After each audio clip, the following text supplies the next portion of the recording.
नमस्कार. मी चित्रा धामनकर, पुणे. लेखक श्री अशोक कोठारे लिखित आणि ई साहित्य प्रतिष्ठानतर्फे प्रकाशित महाभारत मराठी अनुवाद या ग्रंथाचं अभिवाचन करत आहे. आजपासून आपण खंड 14वा ऐकणार आहोत. तीर्थयात्रा पर्वाचा खंड 2 आहे. खंड 11व्यामध्ये तीर्थयात्रा पर्व आलेलं होतं.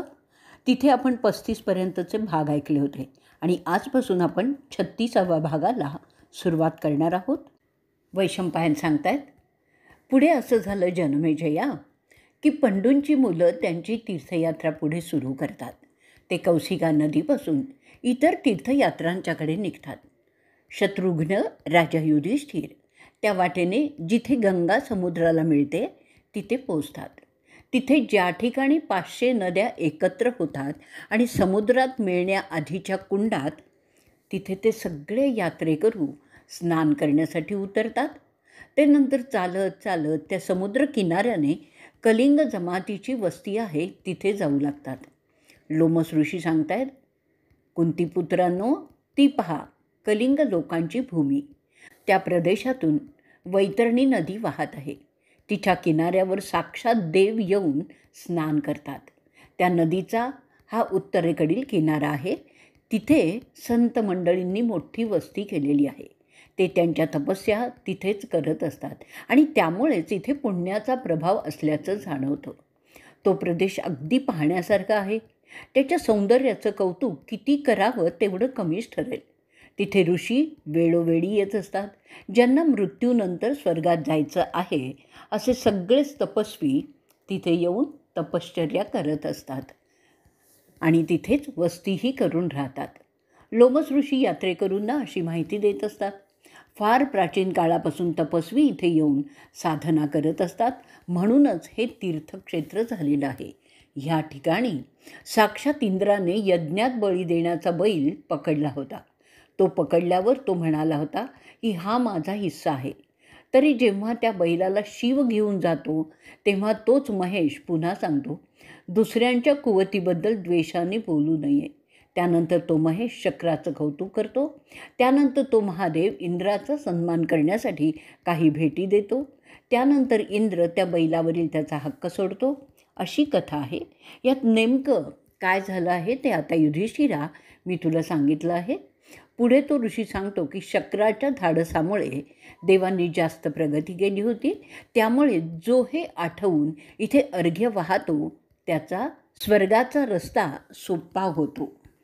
वैशंपायन सांगतात, त्यानंतर सगळे पांडव तसेच त्यांची भार्या द्रौपदी त्या वैतरणी नदीत उतरतात स्नान करण्यासाठी.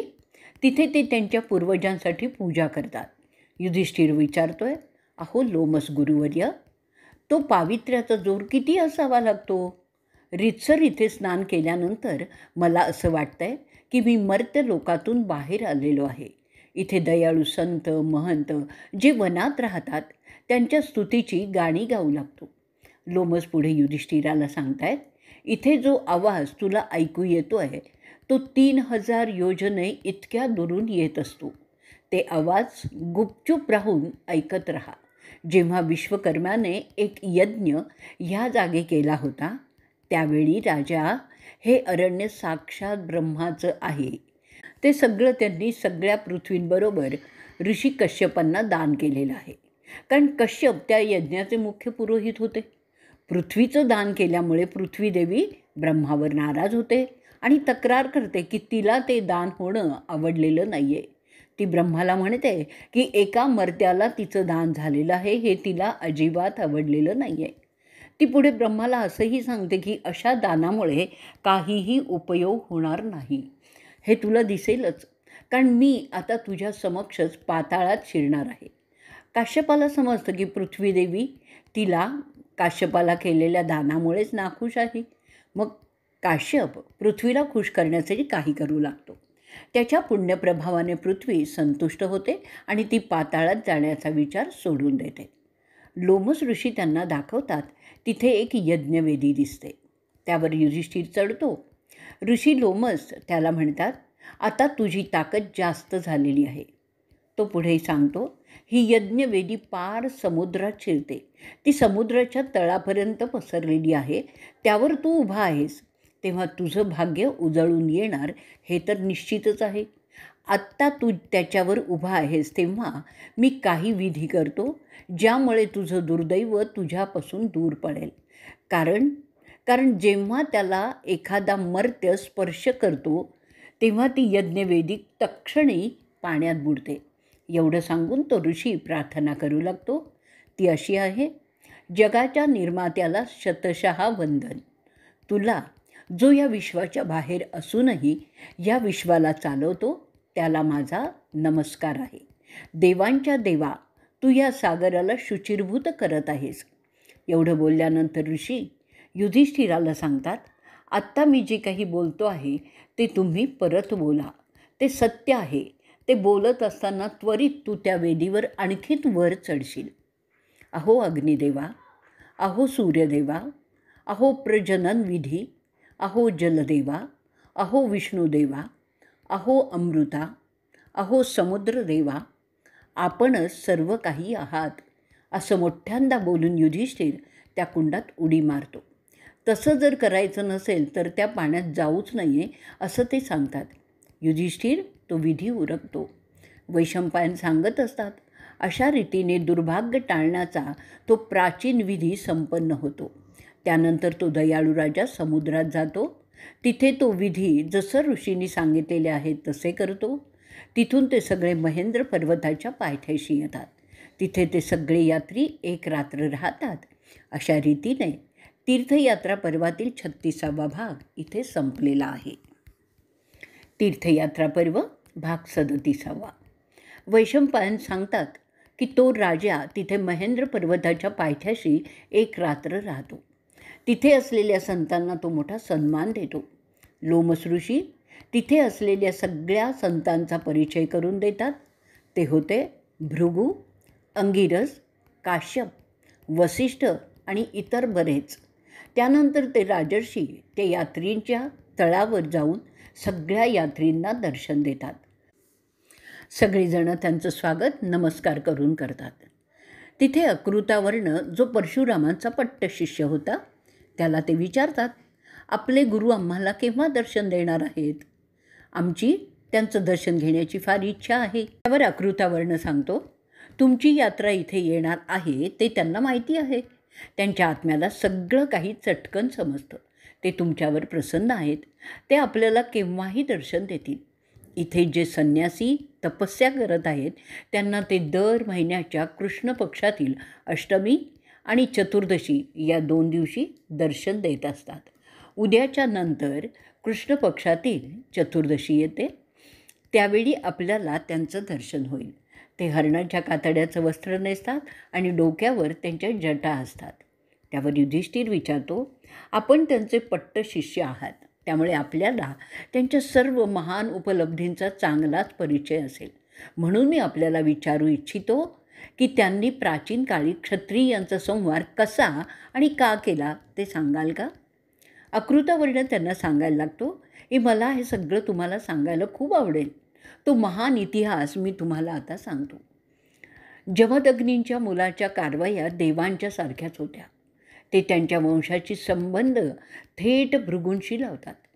तो इतिहास सांगताना मी तुम्हाला त्या थोर राजाची सुद्धा माहिती सांगणार आहे, ज्याचं नाव आहे अर्जुन. तो हैहय टोळ्यांचा राजा होता.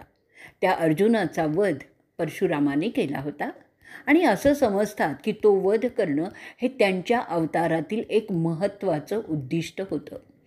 त्या राजाकडे 1000 लढवयांचं सैन्य होतं.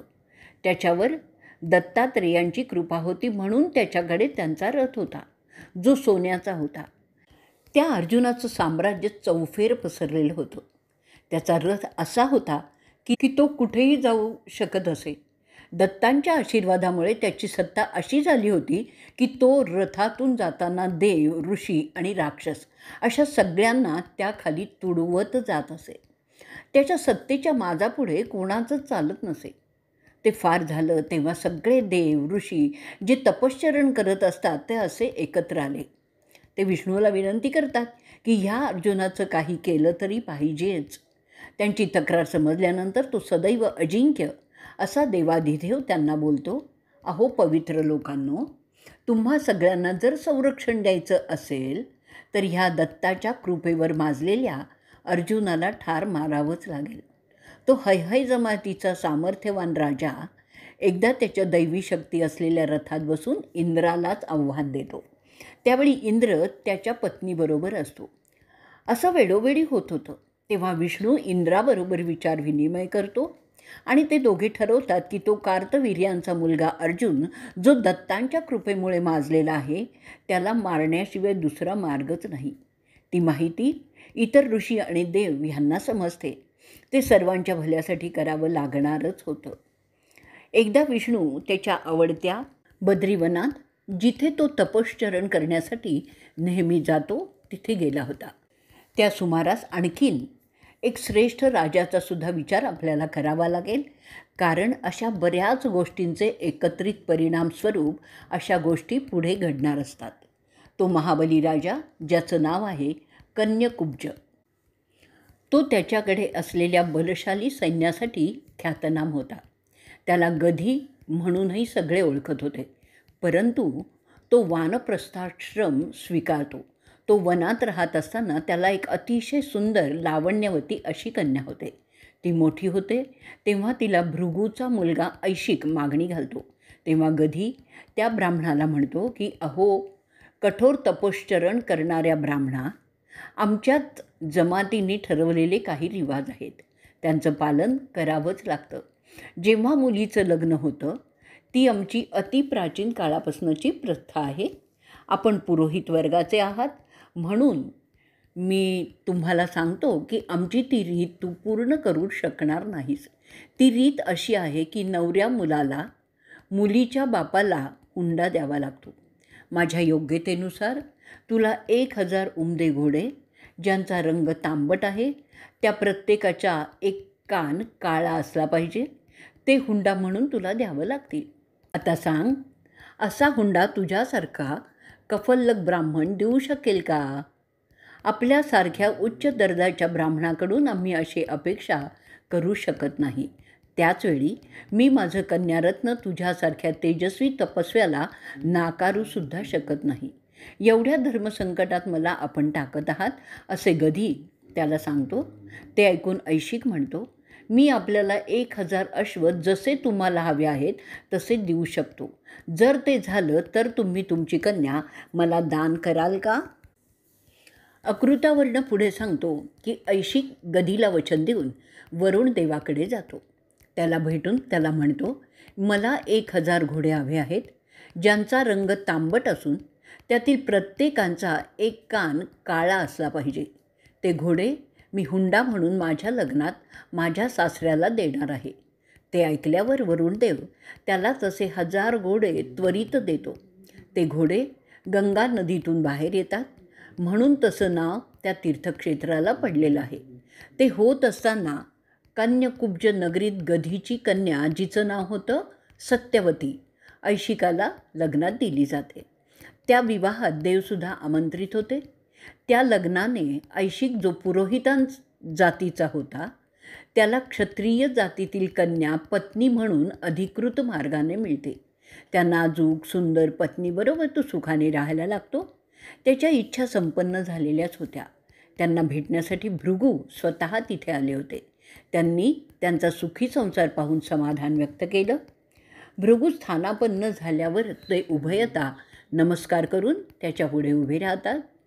तेव्हा तो आनंदात असलेला ब्राह्मण आपल्या सुनेला म्हणतो, माझ्या गोडमुली, मी तुला काहीही देऊ इच्छितो, म्हणून तुला काय पाहिजे ते सांग.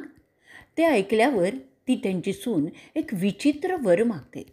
ती म्हणते की ती आणि तिची आई अशा दोघींना प्रत्येकी एक पुत्र हवा आहे. त्यावर तो ऋषी तिला सांगतो, तुम्हा दोघींची पाळी संपल्यावर योग्य वेळी तुम्ही दोघीही स्नान कराल आणि त्यानंतर 2 वेगवेगळ्या झाडांना मिठी माराल. तू उंबराच्या झाडाला मिठी मारशील तर तुझी आई पिंपळाच्या झाडाला मिठी मारेल. त्यानंतर मी तिथे 2 भांडी ठेवलेली आहेत. एकामध्ये भात आहे तर दुसऱ्यात दूध आहे. हे मी फार काळजीपूर्वकपणे तयार केलेलं आहे. मी जगाची पाहणी करून मोठ्या मिन्नतवारीने काही औषधी मिळवलेली आहे. ती या 2 भांड्यात असलेल्या भातात आणि दुधात मिसळलेली आहे. ते तुम्हा दोघींनाही खायचं आहे. एवढं सांगून तो महर्षी अंतर्धान पावला. परंतु त्या 2ही बायका त्यांच्या वेंधळेपणामुळे त्यात अदलाबदल करतात, झाडाबाबत आणि भांड्यांच्या बाबतसुद्धा. असं होतं आणि बराच काळ त्यानंतर जातो. एकदा भृगू त्यांना भेटायला येतात. त्यांना तिथे आल्यावर त्यांच्या दिव्य दृष्टीमुळे काय चूक झाली आहे ते समजतं. भृगू त्याच्या सुनेला बोलवतो आणि सांगतो, माझ्या प्रिय मुली, तू चुकीचं भांडं घेतलंस आणि त्याचप्रमाणे चुकीच्या झाडाला तू मिठी मारली होतीस. त्यामुळे तुझ्या मातेने सुद्धा त्याच चुका केलेल्या आहेत. तशा चुकीमुळे तुला जो पुत्र होईल तो जन्माने जरी ब्राह्मण असला तरी प्रवृत्तीने मात्र तो क्षत्रिय असेल. त्याच्या उलट तुझ्या आईला होणारा जन्माने क्षत्रिय परंतु प्रवृत्तीने ब्राह्मण पुरोहित असेल. तो एक महान ऋषी म्हणून ओळखला जाईल. सत्यवती ते ऐकून फार खजील होते. ती पुन्हा पुन्हा भृगूला विनंती करते की काही करा आणि दुरुस्ती होऊ द्या. परंतु ते आता शक्य नव्हतं. शेवटी तीच सुचवते की अहो मामंजी, एवढं करा की माझा नातू तसा हो, परंतु माझा मुलगा ब्राह्मण पुरोहितच वर्णाचा होऊ देत. ती पुन्हा पुन्हा केलेली विनंती भृगू ऐकतात आणि तसा बदल ते घडवून आणतात. त्याप्रमाणे योग्य समयी सत्यवतीला जमदग्नी होतो. भृगूचा तो नातू मोठा ब्राह्मण होतो. त्याचं वैदिक परंपरेचं ज्ञान सर्वोच्च दर्जाचं ठरतं. त्याचं तेज साक्षात सूर्यापेक्षाही जास्त प्रभावी ठरत होतं. त्याला सगळी क्षात्रविद्या आपसूकपणे प्राप्त झालेली होती. सगळ्या अस्त्र आणि शस्त्रांचे मंत्र त्याला उपजतपणे माहिती होते आणि त्याला काही वेगळं शिकावंही लागलं नाही. अशा रीतीने तीर्थयात्रा पर्वातील 37वा भाग इथे संपलेला आहे. भाग 38. अकृतावर्ण पुढे सांगतो की जमदग्नी लहानपणापासूनच वेदाचा अभ्यास करीत असायचा. त्याशिवाय तपोश्चरणात त्याचा सगळा समय जात असे. सर्वच ज्ञान उपजत असल्यामुळे त्याला वेगळं काही शिकावं लागलंच नाही. लवकरच त्याला सर्व वेदात प्रावीण्य मिळालं. वयात आल्यावर तो जमदग्नी प्रसेजिताच्या कन्येचा रेणुकाचा हात लग्नासाठी मागतो. राजा प्रसेजित ते मान्य करतो. त्यांचा विवाह संपन्न होतो. लग्नानंतर तो आपल्या बायकोला घेऊन आपली पर्णकुटी बांधतो आणि उभयतात तिथे राहू लागतात. तिथे त्या दोघांचं तपोश्चरण सुरू होतं. त्या काळात त्यांना त्यांच्या गृहस्थाश्रमाच्या नियमात 5 पुत्र होतात. परशुराम हा त्यातील सर्वात छोटा असतो. छोटा असला तरी तो त्यांच्या सगळ्या भावात जास्त तीक्ष्ण होता. एकदा असं झालं की भावंड वनात काही फळं गोळा करण्यासाठी जातात. त्यावेळी त्यांची आई स्नानासाठी गेली होती. अंघोळ उरकून ती परत येत असताना तिची नजर पडते मर्तिकावत नावाच्या राज्याच्या राजावर.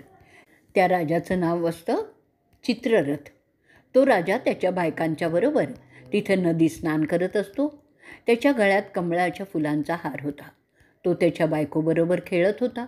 त्याचं देखणेपण पाहून रेणुकाच्या मनात त्याच्याबद्दल वासना उत्पन्न झाली. अशी वासना उत्पन्न होणं अनैतिक होतं, परंतु ती स्वतःला आवरू शकली नाही. तरी तिचं अंतर्मन तिला सावध करण्याचा प्रयत्न करत असतं आणि ती घाबरलेल्या अवस्थेत तिच्या पर्णकुटीत धावत गेली. तिच्या नवऱ्याला म्हणजे जमदग्नींना ते समजतं. त्याला त्याचा राग आवरता आला नाही. जसं ते त्याच्यात लक्षात आलं तेव्हा तो ओरडतो, तू डॅश डॅश डॅश. आणि नेमकं त्याच वेळी त्यांचा मोठा मुलगा तिथे येतो. तो सर्वात मोठा भूमवन. त्याच्या मागोमाग येतो सुषेना. त्या मागून येतो वसू आणि मग येतो विश्ववसू. त्यांचा रागावलेला बाप त्यांना आज्ञा करतो की त्या मुलांनी त्यांच्या आईला मारून टाकावं. ती 4 मुलं काय प्रकार आहे ते समजत नाहीत आणि काही न करता तसेच ते उभे राहतात. आपला बाप आपल्या आईला ठार मारण्याची आज्ञा का देतो ते त्यांना समजत नाही. त्यांच्या मनाचा प्रचंड गोंधळ झाला आणि ते एखाद्या हिंस्त्र पशुप्रमाणे वागू लागले. तेवढ्यातच छोटा राम येतो. तो आल्यावर त्याचा संतापलेला बाप त्यालासुद्धा त्याच्या आईला ठार मारण्याची आज्ञा करतो. ती आज्ञा होताच तो छोटा राम बाजूला पडलेली कुऱ्हाड उचलतो आणि क्षणात त्याच्या आईचं डोकं धडापासून वेगळं करतो. ते पाहिल्यावर त्या रागीट ब्राह्मणाचा राग निवळतो. तो रामाच्या आज्ञाधारकपणावर इतका खुश होतो की त्याला जवळ बोलावून विचारतो, बोल माझ्या लेकरा, मी तुझ्यासाठी काय करू? ते ऐकल्यावर राम त्याच्या बापाला म्हणतो, माझ्या आईला पुन्हा जिवंत करा. माझ्या या पापकर्मातून माझी सुटका व्हावी आणि माझी भावंडं जी वेडीपिशी झालेली आहेत ती पुन्हा पूर्ववत व्हावीत. शेवटी मागतो की तो युद्धात नेहमीच अजिंक्य राहील.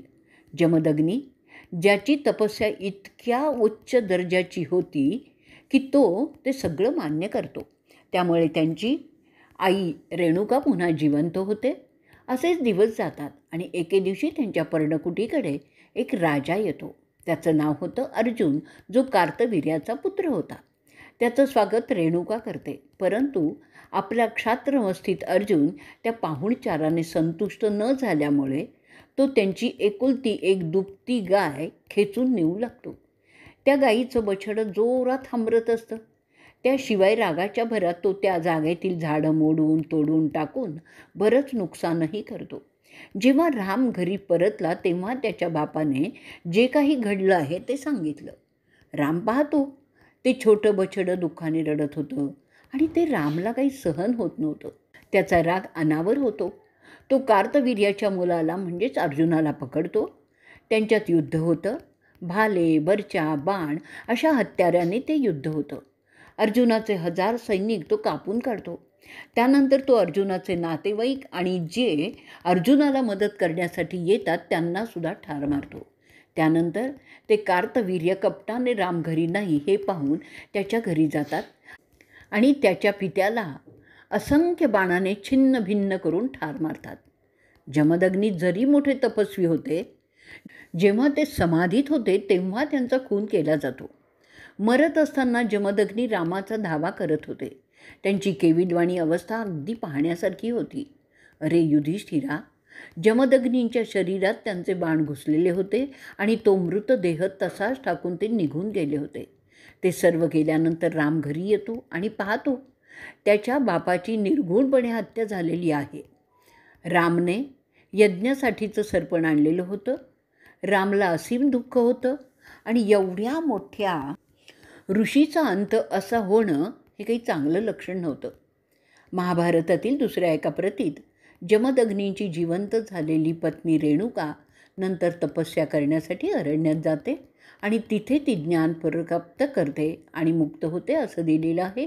तिची रेणुका देवी म्हणून आज पूजा होत असते. असो, अशा रीतीने तीर्थयात्रा पर्वातील 38वा भाग इथे संपलेला आहे. तीर्थयात्रा पर्व भाग 39वा. ते सगळं पाहून दुःख आणि क्रोध अशा मिश्र प्रभावात स्वतःशीच तो बोलतो, ह्याला मी जबाबदार आहे. मी नसताना आणि तुम्ही समाधीत असताना तो नीच कार्तवीर्य येऊन तुमचा अशा रीतीने खून करतो. ज्यांनी कधीही कोणाही प्राण्याला कोणताही त्रास दिला नाही, ज्यांनी फक्त तत्वनिष्ठ आणि व्रतस्थ जीवन आचरलं आहे, ज्यांनी कधी कोणाशी वैरही केलं नाही, अशा माझ्या पित्याची अशा प्रकारे हत्या होते हे निंदनीयच आहे. भाग्यात असं कसं लिहिलं होतं त्यांच्या, हे काही समजत नाही आहे. काहीतरी भयंकर पाप माझ्या बापाकडून नक्कीच झालेलं असेल. रेणुकाच्या स्वाभाविक वागण्यामुळे जमदग्नी क्रोधित होऊन तिला ठार मारण्यासाठी त्यांच्या स्वतःच्याच मुलांना आज्ञा देतो. त्यामुळे जे पाप त्याला लागतं त्याचे परिणामस्वरूप असा मृत्यू त्यांना मिळतो असं एका प्रतीत दिलेलं आहे. तर एका समाधीत असलेल्या वृद्ध ऋषींचा अशा प्रकारे खून करणारे महापापी आहेत. माझ्यावरील राग माझ्या पित्यावर काढणाऱ्यांना शासन हे झालंच पाहिजे. निरपराधी, शस्त्रविहीन, वृद्ध, तपस्या करणारा, समाधीत असलेल्या अशा पुण्यवान व्यक्तीवर वार करणं किंवा त्याला ठार मारणं कुलीन क्षत्रियाचं कामच नाही आहे. म्हणजेच हे करणारे कार्तवीर्य कुलीन क्षत्रिय नाहीत, ते भ्रष्ट क्षत्रिय आहेत, म्हणून त्यांचा नाश हा केलाच पाहिजे असे विचार त्याच्या मनात येत असतात. राम विचार करतो, असं निर्घुण हत्या करणारे आपल्या पूर्वजांना कोणत्या तोंडाने या कृत्याचं समर्थन करणार? आपल्या पित्याच्या अशा मृत्यूमुळे राम फार दुःखी झाला. तसंच क्रोधितसुद्धा झाला आहे. त्यानंतर त्याने त्याच्या पित्याचं अंत्यकर्म उरकलं. त्याच्या पित्याच्या जळत्या चितेपुढे तो राम अशी प्रतिज्ञा करतो की तो सगळ्या क्षत्रिय कुळांचा सफाया करेल. राम त्याच्या नेहमीच्या आयुधांमुळे त्या नावाने पुढे ओळखला जाऊ लागला. ते होतं कुऱ्हाड. युद्धशास्त्राचं त्याचं ज्ञान उपजत होतं, त्यामुळे केवळ सरावाचाच प्रश्न होता. तो त्यांनी सुरू केला. त्याचं रुद्र स्वरूप असं होत गेलं की जणू काही साक्षात यमदेवच आहे, अशा प्रकारे त्याचं वागणं होत होतं. पहिला तो कार्तवीर्यांच्या इतर मुलांना पकडतो, मारून टाकतो. तेवढ्याने त्याचं समाधान होत नाही. त्यानंतर त्या कार्तवीर्याचे समर्थक आणि इतर क्षत्रिय तो एक एक करून पकडतो आणि त्यांच्याशी द्वंद्वात लढतो. त्या सगळ्यांना एकटाच तो मारून टाकतो. असं 3दा तो मारतो. त्यानंतर तो 7 वेळा पृथ्वीवरील सगळे भ्रष्ट क्षत्रिय ठार करतो. संमत पंचक नावाच्या प्रदेशात ते होतं. तिथे पूर्वीपासूनच 5 तलाव होते. त्याच्या त्या संहारामुळे इतके क्षत्रिय मारले जातात की त्याच्या रक्तामुळे त्या 5ही तलावातलं पाणी लाल होतं. आपल्या पित्याच्या हत्येचा तो अशा रीतीने वचपा काढतो. त्यानंतर राम, जो आता त्याच्या हत्याराच्या म्हणजे परशूच्या नावाने ओळखला जात होता, म्हणून परशुराम, त्याच्या पितरांना त्या तलावात रक्ताने लाल झालेल्या पाण्यानेच तो अर्घ्य देतो. त्यावेळी त्याचे पूर्वज भृगू आणि ऋचिका त्याला दर्शन देतात. त्या संहारामुळे रामाचं आध्यात्मिक स्थान खूप उतरलेलं होतं. त्यातून बाहेर येण्यासाठी तो एक मोठा यज्ञ करतो. क्षत्रियांना ठार मारल्यामुळे जी पृथ्वी त्याच्या ताब्यात आलेली होती ती तो ब्राह्मणांना वाटून टाकतो. त्या विजयाप्रित्यर्थ तो एक सोन्याची वेदी उभी करतो. त्याचा आकार होता 10 व्याम रुंद, 9 व्याम उंच अशी ती वेदी होती. ती वेदी तो आपल्या मूळ पूर्वजाला म्हणजेच काश्यप मुनींना अर्पण करतो. काश्यपांच्या सांगण्यानुसार त्या वेदीचे बरेच भाग केले जातात. त्या तुकड्यांना खंड व्याम असं नाव पडलेलं आहे. त्यानंतर तो योद्धा आपले गेलेले पुण्य पुन्हा मिळवण्यासाठी फार कठोर अशा तपोश्चरणात जातो. आता तो महामुनी महेंद्र पर्वतावर राहतो. जेव्हा जेव्हा क्षत्रियांच्या गैरवर्तणुकीमुळे सज्जनांना पीडा झाली तेव्हा तेव्हा परशुराम त्या त्रास देणाऱ्या भ्रष्ट क्षत्रियांचा पाडाव करण्यासाठी येत असतो. अकृतावर्ण त्याचे परशुराम आख्यान संपवतो. युधिष्ठिर अकृतावर्णाला विचारतोय की आपण क्षत्रियांबद्दल 2 संज्ञा वारंवार वापरलेल्या आहेत, त्याचा अर्थ मला समजून घ्यायचा आहे. आपण कुलीन क्षत्रिय आणि भ्रष्ट क्षत्रिय असे क्षत्रियांचे 2 प्रकार सांगितलेले आहेत. त्याबद्दल मला सांगितलं तर फार बरं होईल, कारण आम्ही स्वतःला क्षत्रिय समजतो, परंतु आम्ही कोणत्या प्रकारात येतो ते समजण्यासाठी ही माहिती मला वाटतं आवश्यक आहे. अकृतावर्ण त्यावर सांगतो की ज्या क्षत्रियात 4 दोष असतात किंवा त्यापैकी एक जरी असला तरी ते भ्रष्ट क्षत्रिय म्हणून वेदात सांगितलेले आहेत. ते दोष ज्यांच्यात नसतात ते कुलीन क्षत्रिय समजले जातात. ते 4 दोष उत्पन्न होणार नाहीत अशासाठी त्या व्रताची योजना असते आणि जो क्षत्रिय त्या व्रतात राहून आपलं क्षत्रिय कर्म करतो तो कुलीन क्षत्रिय समजला जातो. त्या व्रतात ते 4 दोष टाळण्याचं वचन असतं.